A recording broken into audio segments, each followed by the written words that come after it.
tremendous. And it is December the 13th, Sean, the back end of the year.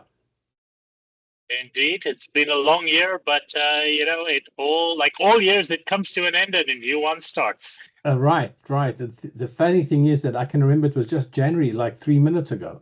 What happened? It's been an Time unbelievable. difference. Yeah, is that what it is? Yeah. I feel like the year has flown by. Anyway, so let's talk Africa. What I wanted to talk with you about today is really a two-way look. One way looking back over the year, and then looking forward into the next year, what is going on. Looking back on the year, I think it's appropriate to publicly recognize Roger Foster for his superb management of an airline in a horrible economy, in a horrible market, and having pulled that off. I think he goes down as probably one of Africa's finest airline CEOs.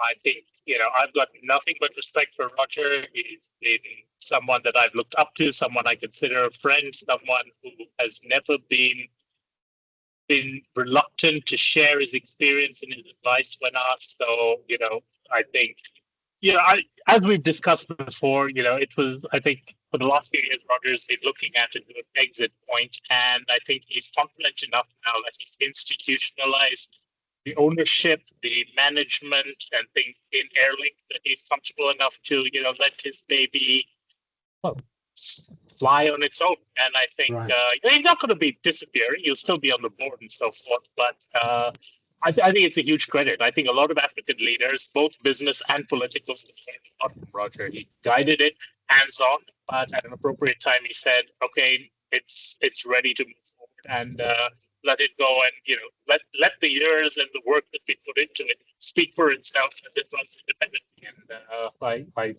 I'm very confident. I mean, knowing the team at Airlink, that's a superb team that he's put together, and I don't expect to see any drop off in Airlink's professionalism. When Roger finally hangs up the hat in March. Right. Looking back over the year, some interesting things happening. I think Ethiopian obviously has to come up, and for me, the 350-1000, that was a giant leap for mankind. I think it's a huge thing. And, as you say, you can't discuss African aviation without mentioning Ethiopian, because that is the elephant in the room. And Ethiopia, and Africa being an elephant country. Well, absolutely.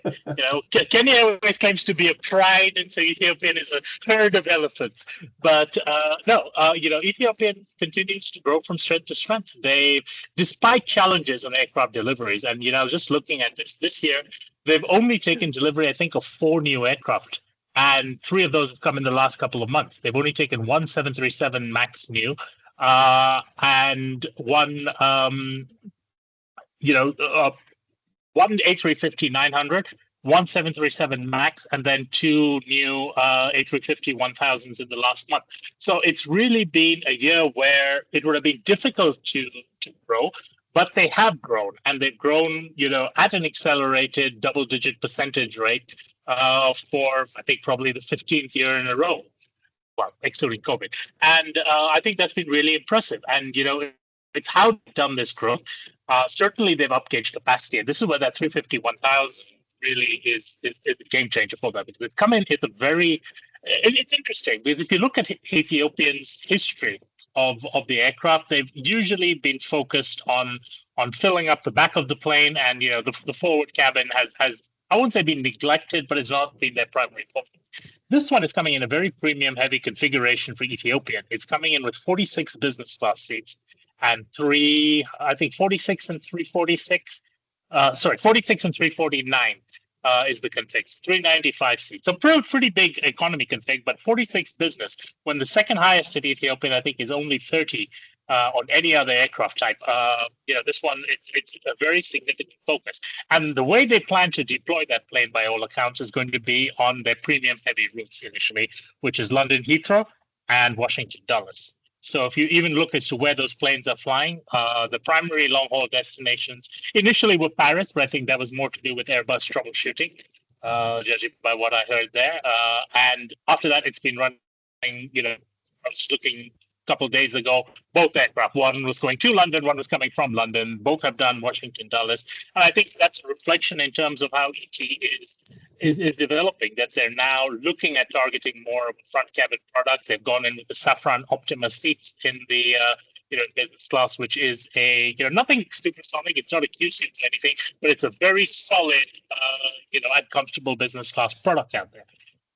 Most importantly, though, and I think where the 350-1000 is going to be a game changer, is when the new airport in Addis Ababa, which is due to open at the end of this decade, give or take, opens up. That airport, the current airport at Bole in Addis Ababa is at 7,000 plus feet above sea level, which you simply cannot fly nonstop to North America. However, that new airport is going to be 2,000 plus feet lower. Now, the exact site, I don't believe it's finalized yet, but between the two sites they're looking at, whether it's going to be co-located with the current Debrecen Air Force Base, which might be a quicker construction time, or a new greenfield site in Bishoftu. But whichever one of those is about 2,500 feet lower than that. And my understanding is that Airbus has given assurances that the A350-1000 will be able to fly nonstop to the east coast of North America, from that lower altitude. Now, in that case, this becomes a humongous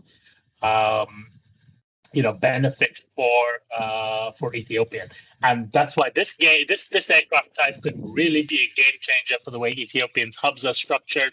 It takes away 2.5 hours of flying time to Eastern North America. It makes it a non-stop flight, which means just a single stop connections from most points in Africa to North America. It's really an excellent aircraft, and that's not even going into what the economics is. And just another point is the way Ethiopian has also added in. They've added in a bunch of aircraft on lease. So secondhand 737 Maxes, they've come in. I think there were a couple from Flair in Canada. I think 3 of those came in. Some of those have gone off to A-Sky now. They've taken an ex-China Southern 777-300ER, which just got delivered yesterday. And that one has just gone into service to Dubai this morning. And, once again, they're pretty much looking to grab, in a world where their ordered deliveries are delayed, whether that's due to Rolls-Royce engine issues, whether that's due to, Boeing strikes or whatever other points, they're being creative and they're going out of their way to get hold of it however they can. And most critically for them, they've taken the opportunity to improve their hub scheduling. So they've opened out and grown their third bank of flights. Their afternoon bank of flights, which traditionally was just regional stuff, has now got a few long haul. There's Mumbai, Delhi, Chennai in India. They've got Rome and Athens are now flying off that bank, Johannesburg, plus pretty much every market in East Africa except Nairobi, which is constrained with some disputes with Kenya. So, they've grown smartly rather than just by throwing money at it and, let's just add capacity. It's been the right aircraft type. It's been the right aircraft frames available on the market. It's been the right way to schedule. So once again, ET has just shown the rest of Africa how a professionally run airline can be managed. Now, you mentioned strikes at Boeing sparked an idea with me. How do we see what's going on in SAA with their pilots and the strike that wasn't? Well, it wasn't a strike. If you were supposed to fly on the 5th or 6th, I think you definitely wouldn't say it was a strike that wasn't. But yeah, SAA is in that little limbo zone where they're not quite a state-owned carrier, but they are still a state-owned carrier kind of thing. So they're officially they're not getting any more bailouts from the government. So they are running independently. But at the same time, this is a government with very strong ties to labor, and it's very difficult to completely be independent. I think FAA tried, but I don't think there was a doubt in anybody's mind that there would need to be a quick resolution to that, because any sort of strike which affected the South African transportation system in December, is never going to be tolerated either by the traveling public or by so the pilots had a lot of the leverage, and I think while we haven't heard the specific details in terms of what exactly in terms of the work rules and everything have been agreed upon, the pilots that I've spoken to seem to be seem to have had their expectations met. They didn't expect to have all their demands met, but the demands they expected to be met, they're relatively content with what resolution was reached after 2 days of strike, and I think that's just the reality of it. The South African market is still short of capacity, especially in peak seasons, and you could not. There was no way the government could have allowed FAA to be on strike through December without facing a humongous backlash. So Right. it was just a matter of time before it got sorted one way or the other. What came out of the recent AFRA meeting in Cairo that was interesting? Good question. I am persona non grata with AFRA. I have consistently disagreed with AFRA's positions on foreign ownership restrictions, interestingly enough, where AFRA still maintains that African airlines should be majority owned by African states. But in general, I've seen the various presentations and comments that have come out of there. In general, AFRA is no longer quite how do I put this? Anything other than a networking talk shop. That's not necessarily a bad thing. It is a trade association, and trade associations exist for the purpose of being networks, events, and forums for people to get together. But there's not been anything groundbreaking that's come out of AFRA probably over a decade now. And certainly, you keep an eye out at it, but I did not see anything that came out of there that I looked at and said, "Oh, that's interesting," rather than, "Oh, wow, more of the same." So, Right. AFRA's got its role. That role is limited as far as being dynamic. It's interesting you say that, because or do we rephrase this? A former airline CEO said to me that African airline CEO said to me that AFRA was just a waste of time. That's a polite way of putting it. Well, yeah, that's why we don't name names here. But it was pretty straightforward opinion. If we I don't disagree. As I said, I have very little time for AFRA. Because they don't like me. I like the people there. I think they're doing a good job. They're working hard at trying to do it. But I strongly disagree with what AFRA is trying to do. I think it is as I've said this before, it is a talk shop for failed national carriers to meet and discuss ways to extract more taxpayer subsidies rather than evolve. And unfortunately, if you look in terms of the airlines that are the most vocal at AFRA and that are the most active in AFRA, unfortunately, that is the profile of them. They are failed government-controlled carriers who still think it's the 1960s, where every African country must have a flag and anthem. Right. Yeah. The idea of a foreign policy by airplane tail is a big it's been thing. proven to have failed. It's been proven to have failed. So the definition of insanity is doing the same thing over and over again and expecting a different result. And yet we see so many African countries try to set up new national airlines and then wonder, why isn't this succeeding? Well, you know what? If you look at the one African state-owned carrier which has been successful, that's Ethiopian. But even they took 40 years before they turned a profit. So if you're willing to start an airline today, come back in 2064 and, I'm sure it'll be profitable if it survives till then. If we, Sean, you're incorrigible. So, but that's why I like you. So, if we look back over 2024, what would you think are some of the highlights? Well, I think, since we're discussing state-owned airline profitability, I think two of the highlights, it's the same issue, is two former loss-making state-owned, state-controlled carriers, namely South African Airways and Kenya Airways, have both declared their first profits in over a decade or thereabouts. And I think it's interesting because both these airlines have recently had their come to Jesus moments, take you through a very public cut-off from the Treasury and their restructuring plan, and SA in a legal process, in the business rescue process, where basically they shed their debts, they shed their employees, they became a shell of their former selves and had to restart from scratch. So both of these airlines are now running more or less independently. I mean, they still obviously would have significant components of state ownership, but are being run relatively professionally. And that has actually led them to a position where they're no longer, bleeding the taxpayer trough or feeding from the taxpayer trough and bleeding the taxpayer dry. And I think that's an important thing to note because it shows that when a state-backed carrier, not necessarily a state-run carrier, but where a state is providing, backing, whether that's going to be in terms of infrastructure, whether that's going to be in terms of access to capital guarantees and things like that, but not necessarily here's cash as a subsidy and go and be the instrument of national policy. When that happens, that's a good way for a state to get involved. And maybe it won't last.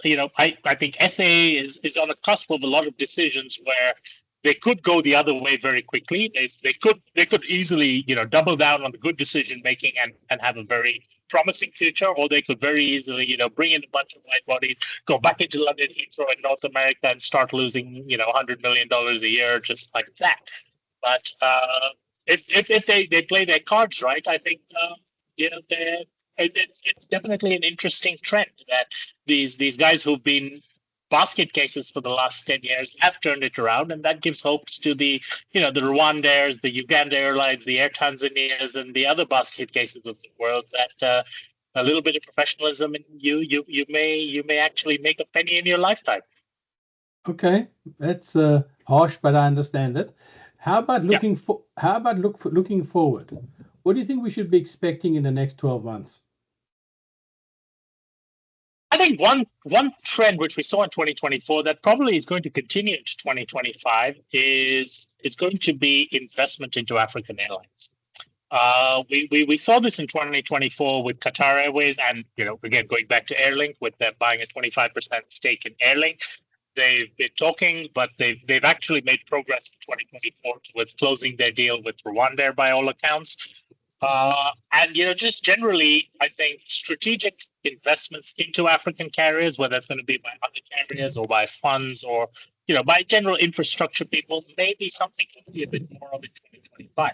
Now, at the same time, I think we will also see a lot of discussion on trans-border ownership. This is something that's come to the fore in South Africa with Fly Safair's issues right now, where they have prima facie been found as violating ownership restrictions, again, something we discussed earlier in the year, but now a tribunal has ruled that they are in violation of this. They are appealing it. In fact, Kirby from Safair sent me a press release to say that if we're going to discuss this, we should maintain the matter is under appeal. Therefore, reassure the customers that it's not like they're going to be shut down overnight. Their holiday travel the matter is not going to be heard until 2025 by the court. But yeah, I think ownership is going to be a buzzword, both in terms of ownership limits, cross-border ownership, and investment. I think that's really going to be an issue that becomes something we discuss, even if there may not be that many deals happening. There's going to be a lot of discussion around that in 2025 in African aviation, because one of African aviation's biggest challenges has been lack of access to capital. And obviously, trans-border ownership and investment is a way of addressing that. One of the things that I would imagine is a big opportunity across Africa is the potential to produce SAF. Yes and no. Well, okay, go through that. Go through the two. Okay. I first thing I'm going to say straight up, I'm not an expert on SAF. I've had experts on SAF sit with me and try to tell me how I'm wrong about most of my assumptions. But as far as I see it, SAF in an African context and production of SAF in Africa is a bit of a zero-sum game. In a lot of African countries where agriculture is used for sustenance farming and there is famine and there is, land is simply insufficient to produce sufficient food to feed Africans, is it really ethically right? Is it commercially wise? Is it politically wise to focus on sustainable aviation fuel? To take a field away from growing maize that keeps a child alive instead of trying to reduce the emissions of African aviation, which I should point constitutes 0.06% of global emissions, like not just in aviation, but global overall emissions. 0.06% of that is African aviation. Is that something that is really that critical for Africa to prioritize? I have my doubts. I'm not bought into it. I'm ready to have my mind changed, but I think a lot of African countries tend to sign up to a lot of these sustainability and environmental initiatives, not because they actually believe in them, not because they genuinely want to make a difference, but because there are incentives attached to them. Sometimes the incentives are personal. There will be an EU-sponsored 3-week training course in Geneva to understand SAF. So of course the regulator will recommend you sign up for that, or there will be some sort of grants available to build an airport if you sign up to reducing emissions. But I'm not convinced that is in Africa's best interest necessarily. I think blind sign-on to initiatives like Corsia and things like that actually hurts African aviation rather than helps it. And I've written extensively on this. I've gone so far as to say that some of the initiatives being forced on African carriers are tantamount to a genocide of Africans, because it forces African nations to divert spending away from aviation infrastructure and consequently drives more Africans onto the roads, where they are 300 and something percent more likely to be killed. And it's dangerous. Africa is not at a stage where sustainability is the most important thing. An African airline should prioritize sustainability, not when it is still viewed as an expense, but when it starts being viewed as an investment. And Africa is not at that stage yet. A very few handful of exceptions. What's the upside then that you can see? The downside you've been pretty detailed on. Any upside? I think the upside is because African airlines are at such a low rung in the global ladder. You have the ability to leapfrog, like Africa leapfrogged in telecoms, in mobile banking, and sectors like that, where there's the aviation sector is not developed yet. So the investments in infrastructure that governments can make can be more green investments. So if you're building an airport, you don't necessarily have to run 200 miles of power cables and so forth. Do it as a green airport in terms of solar panels. Africa is blessed with sunshine. Africa is blessed with wind. There are ways of developing infrastructure with latest technology that can de facto create sustainable things, and those are good investments. So as I said, in places where the sustainability initiatives become investments rather than expensive, that is where Africa should be focusing on sustainability. And if Africa does that smartly, as they have done in mobile telecom, in banking, in some of these sectors, where Africa really is, people look at it and say, wow, African countries have they really skipped over like the landlines and the bank accounts and gone from nothing to mobile phones and M-Pesa and the like.